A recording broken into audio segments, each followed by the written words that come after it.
A sua colocação foi perfeita, assim, os ciclos históricos e como tá. Eu acho que o pessoal leigo que está pegando esse podcast agora, eu acho que foi sensacional. Claro que a pessoa vai ter que assistir umas 2, 3 vezes, porque você passou um monte de coisa legal. E se o cara quiser anotar, ele vai assistir, mas eu achei fantástico.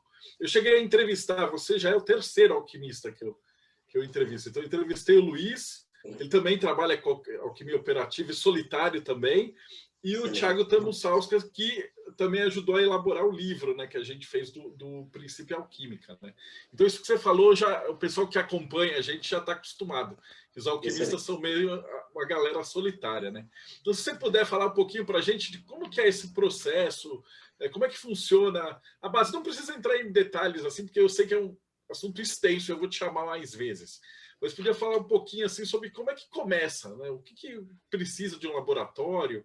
Alguém que está começando agora, o que a pessoa precisa para entrar nessa senda da alquimia? Existe uma complexidade aí, né? Porque o indivíduo, em primeiro lugar, tem que se descobrir vocacionado à própria alquimia.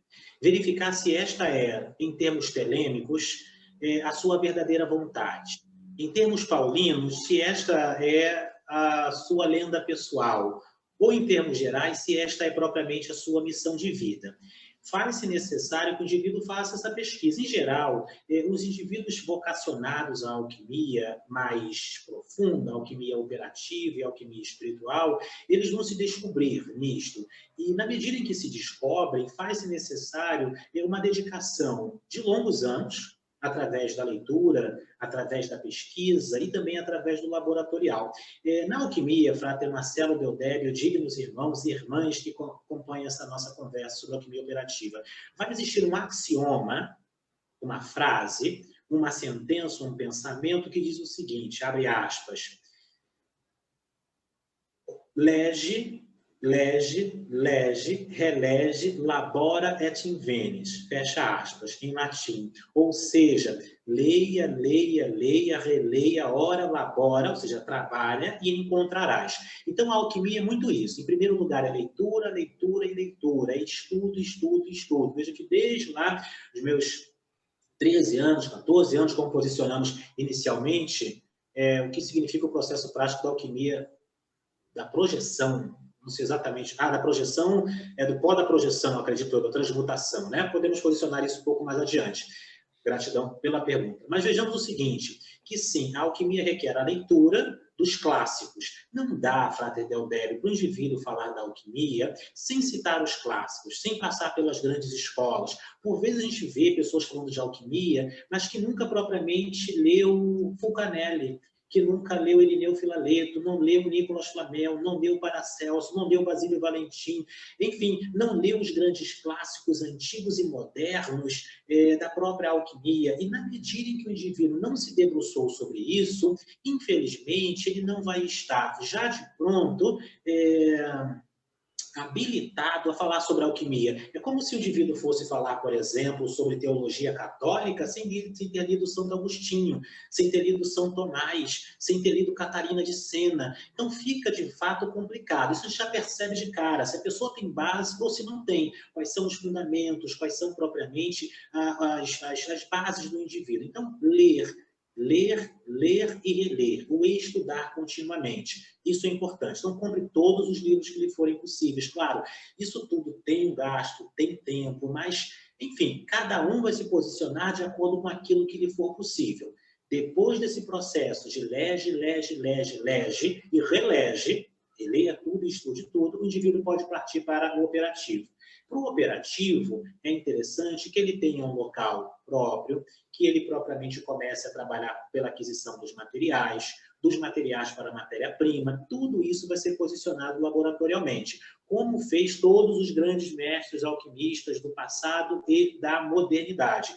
O que ele vai comprar? O que propriamente ele vai adquirir? Como vai montar o laboratório? Se ele leu e releu, ele sabe o que é. Então, o primeiro passo é estudar, antes propriamente de entrar na alquimia operativa. Então, se alguém, porventura, está aqui em qualquer tempo e a qualquer época assistindo a essa nossa conversa, enfim, e deseja ingressar nesse processo, o primeiro passo é a leitura e é o estudo. Também é muito significativo integrar algumas ordens iniciáticas. Claro, você pode ser Rosa Cruz simplesmente pela leitura dos manifestos e pela livre associação? Pode. Você pode comprar os livros com os rituais martinistas e entrar na egrégora no espírito? Pode. Você pode entender os segredos maçônicos através de livros e etc. Talvez. Mas o que acontece é que quando você integra a egrégora efetiva iniciaticamente, você começa a fazer parte da linha iniciática e lhe é passado de maneira mais ou menos consciente elementos que escapam propriamente à leitura. Por isso é interessante conhecer outros alquimistas, participar de ordens iniciáticas, integrar e propriamente fundamentar as suas bases dentro de algumas tradições, porque isto também vai constituir uma maneira de aprofundamento da própria base do indivíduo. Então, a leitura e o estudo, bem como integrar a ordens iniciáticas, ordens esotéricas, e, desejando o estudo da alquimia, também relacionar-se com outros alquimistas. Hoje em dia, Frater Marcelo Deodébio, isso é muito possível, né? Porque pela internet daí você puxa um dedo de prosa com qualquer alquimista no mundo, né? E existe, garanto aos senhores, as dezenas, se não as centenas de alquimistas espalhados pelo mundo e no Brasil, não só no Brasil, mas em outros lugares também do próprio mundo. Então, esses são os primeiros passos. O estudo da alquimia, vamos aqui posicionar, dignos, ele vai se dar, então, interna e externamente, ao longo de muitos anos. O que se deve esperar, né? Se deve esperar a imortalidade? Se deve esperar transmutar chumbo em ouro? Eu evito até, Frater Deodébio, me permita aqui reposicionar isso, falar muito de alquimia, porque eu não suporto muito esse deboche ou escárnio do que, olha, está fazendo elixir para viver para sempre, olha, vai transmutar chumbo em ouro. Enfim, como eu não gosto de ficar respondendo a esse tipo de coisa, porque temos que levantar todo um leque de estudo que, em geral, os indivíduos não estão muito interessados propriamente em aprofundar, nem de fato em ouvir e em pesquisar. Então, prefiro não entrar nisso. Mas vejamos o seguinte, para você que acompanha aqui até esse momento essa nossa conversa. Não, a alquimia não produz o elixir da imortalidade. Só diz isso quem não lê os clássicos. Eu nunca li, Frater Deodébio, em lugar algum, dizer que a alquimia produz o elixir da imortalidade. É diferente. O que a alquimia produz é o elixir da longa vida. Quando, por exemplo, Nicolas Flamel, com sua esposa Perelene, alcança lá a idade de 80 anos, aquilo para hoje, nosso ponto de vista, é algo corriqueiro, mas na época, eles tinham de fato alcançado o elixir da longa vida e tinham sobrepujado a expectativa de vida, porque a expectativa de vida naquela época era muito menor que a nossa. Então, sim, o elixir da longa vida é o elixir que estende com saúde, com vitalidade, com plenitude, enfim, com gana a própria energia, com gana a própria energia pessoal, mas não é o elixir da vida eterna. Isso até contraria os princípios alquímicos. Nós sabemos que o nigredo, que é a morte, que é a putrefação, é elemento constituinte da própria existência. Então, nunca se busca em alquimia séria o elixir da imortalidade, mas o da longa vida. E isso é perfeitamente factível. Quando, por exemplo, se tem uma determinada doença, você faz um elixir alquímico para sanar isto, ou para minimizar, você está aumentando a sua vida. Aquilo também é um elixir alquímico de longevidade. Então, sem essa pretensão de que vou adquirir um elixir para viver eternamente, isto não existe. Pode acontecer de, em algumas tradições, alguns alquimistas serem considerados como, de fato, escapando à curva dos alquimistas comuns e elevando-se para além dos anos. Mas isso, um tanto quanto que beira a lenda. Nós não temos razões, fundamentos, bases históricas e verificáveis historicamente para fundamentar isso. No geral, é só o elixir da longa vida mesmo. Ponto. E a pedra filosofal, que um dos nossos irmãos aqui em conversa falou sobre a projeção, né? Acredito que ele estivesse falando sobre o pó da projeção.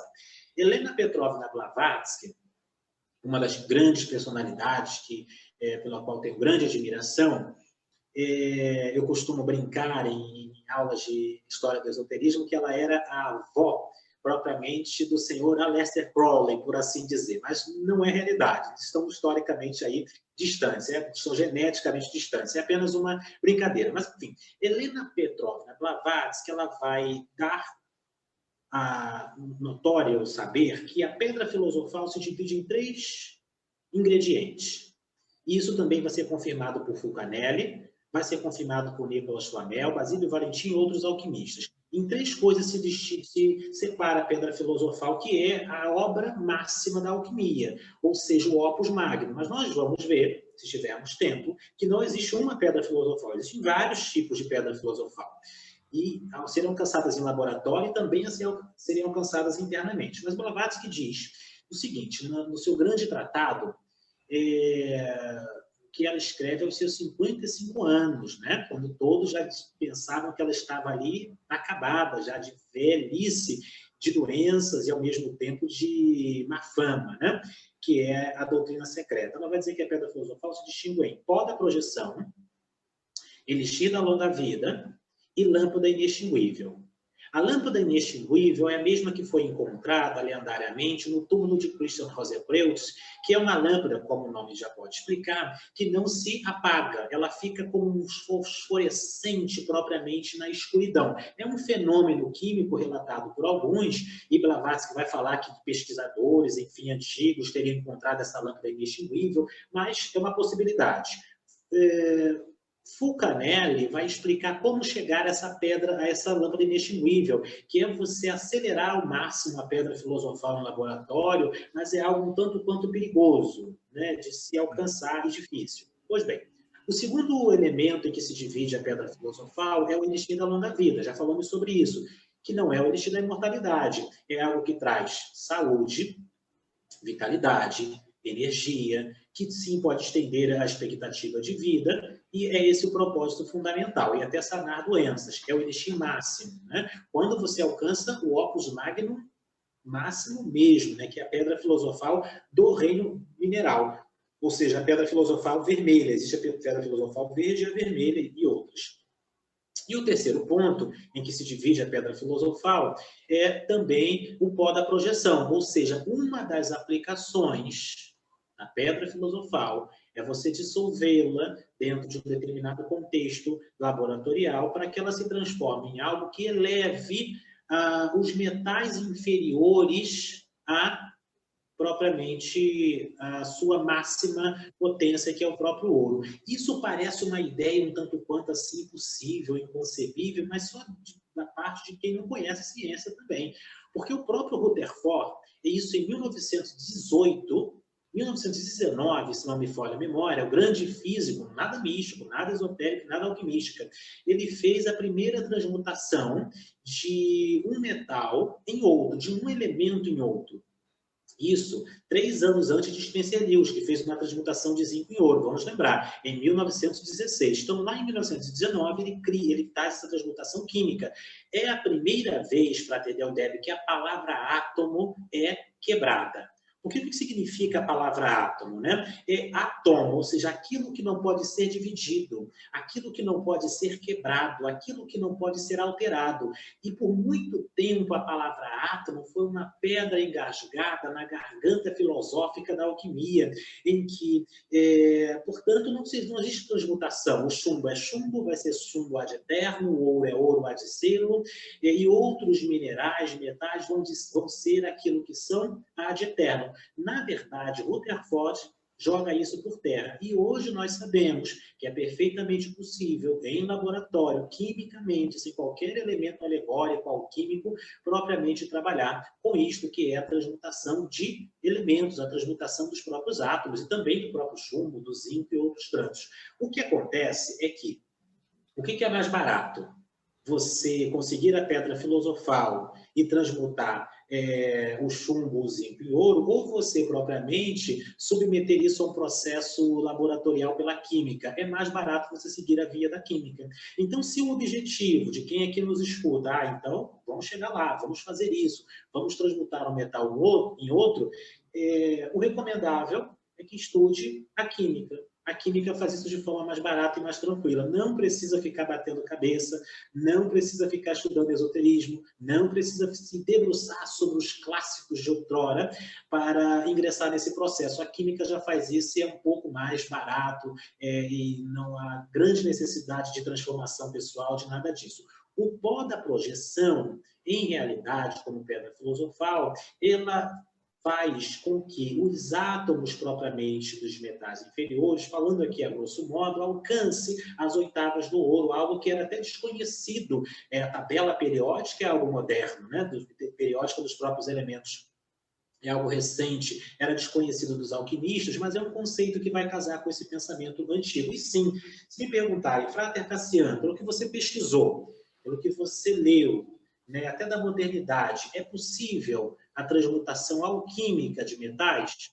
Sim, acredito sim que isso é perfeitamente possível. E a história nos dá diferentes relatos disso, de alquimistas, tanto na antiguidade quanto na modernidade. Acabei de citar o Dr. Harry Spencer Lewis, que fez uma transmutação na frente de jornalistas e cientistas. Por isso que o nome dele estava estampado ali no dia seguinte, em 1916, nos principais jornais da época. Mas não vamos entrar nesse tópico aqui, que é uma outra discussão. Para isso, recomendo um livro chamado Descobrindo a Alquimia, de Bernard Rogers, se não me falha a memória, um outro francês, que vai falar sobre, para quem está anotando, né? Que vai falar sobre os processos de transmutação da alquimia ao longo da história. Alguns, claro, foram fraudes, e isso existe também, mas existe em qualquer lugar. Existe fraude na medicina, existe fraude no sacerdócio, existe fraude na cozinha, e vai existir fraude também nas questões alquímicas, místicas, esotéricas, em todo lugar.